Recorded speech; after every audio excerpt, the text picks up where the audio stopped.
요즘 혈액 투석을 하는 환자분들을 주위에서 많이 찾아볼 수 있습니다. 바로 만성 신부전증이 원인이 되죠. 오늘은 이 만성 신부전증의 치료에 대해서 알아보도록 하겠습니다. 먼저 이제 신장 기능에 대해서 먼저 말씀을 드리면, 신장은 우리 몸에서 피에 있는 노폐물과 대사산물을 걸러주는 기관입니다. 하루에 한 드럼의 피를 거르는데 곧 그 한 드럼이 10말 200리터 정도 됩니다. 근데 이제 필터로 걸러주겠죠. 근데 이 필터가 고장이 나면 혈액을 잘 걸러주지 못해서 그 노폐물과 대사산물이 되돌아와서 우리 몸에 또 쌓여서 문제를 일으키게 됩니다. 이게 이제 더 이상 회복할 수 없는 정도 상태까지 신장 사구체가 파괴가 되어서 이런 문제가 일으키는 질환이 바로 만성 신부전증입니다. 그러니까 이게 신장 기능이 안 되니 체내 질소 화합물이 증가하게 됩니다. 그 때문에 요독증이 생기죠. 요독적 증상으로는 식욕부진, 구역질, 영양실조, 부종, 호흡곤란, 피로감, 어지러움증 이런 것들을 호소하게 되는 거죠. 바로 이제 신장에서 피를 걸러주지 못하기 때문에 이런 증상이 생기게 됩니다. 또한 이제 또 대사나 내분비 장애가 또 생기게 되어서 뼈에도 이상이 오고요, 또 빈혈도 생기고 내분비 장애도 생기게 됩니다.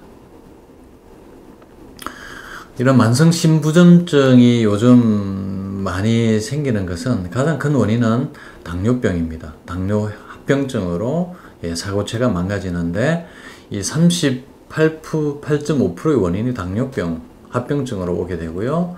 또 17%가 고혈압 합병증으로 또 오게 되고요.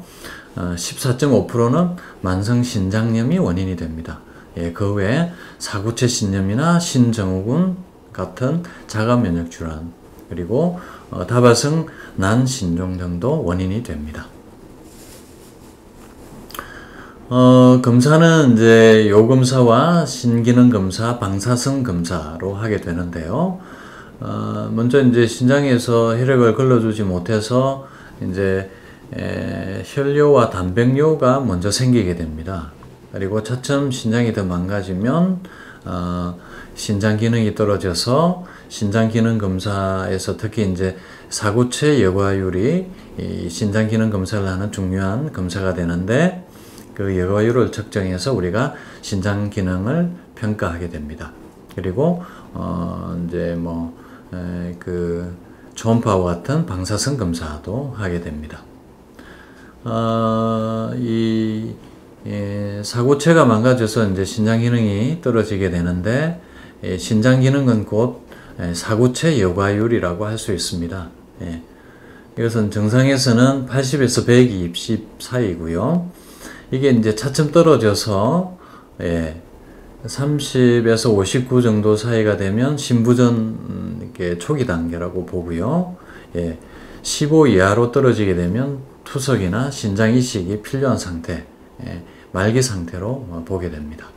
다음에 이제 초음파 검사에서 우리가 이제 보면 이게 이제 정상 신장인데요. 급성 신부전 때는 오히려 이렇게 부어서 정상보다 크게 보이는데, 만성 신부전이 되면 이렇게 신장이 쪼그라들어서 작게 되고요. 또 이렇게 표면이 울퉁불퉁하게 보이게 됩니다. 그리고 역시 이제 피를 제대로 걸러주지 못하니까 심혈관 질환이 동반되는 경우가 많습니다. 허여성 심질환, 뇌혈관 질환, 말초혈관 질환, 신부전이 높은 위험성을 가지게 되는 거죠. 그리고 이런 이제 당뇨병 신질환이 있는 환자는 그렇지 않은 환자보다 이런 심혈관 질환, 망막증이 많이 동반이 되고 또 치료가 더 어려운 경우가 많습니다. 이제 만성 신부전증은 현대의학에서는 대단히 치료하기가 어렵고 치료가 또 불가능할 정도의 난치성 질환이고 또 불치병 중에 하나입니다. 일반적으로 치료하는 것은 동반되는 심혈관 질환이나 합병증에 대한 치료가 추가됩니다. 그래서 이제 고혈압, 빈혈, 영양 부족, 골질환, 칼슘 인대사장애, 신경증에 대한 치료를 통해서 더 악화되지 않도록 하는 게 주된 치료가 되고요.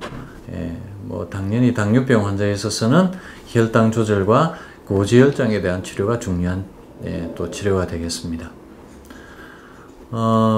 이제 그렇게 해도 사실 만성 신부전증은 잘 치료가 되지 않고 차츰 악화가 되어서 나중에 말기 상태가 되면 이제 혈액투석이나 신장 이식 방법밖에 없는 것이죠. 그래서 이제 신장 기능이 15% 이하로 떨어지게 되면 투석과 이나 또 신장 이식을 하게 됩니다.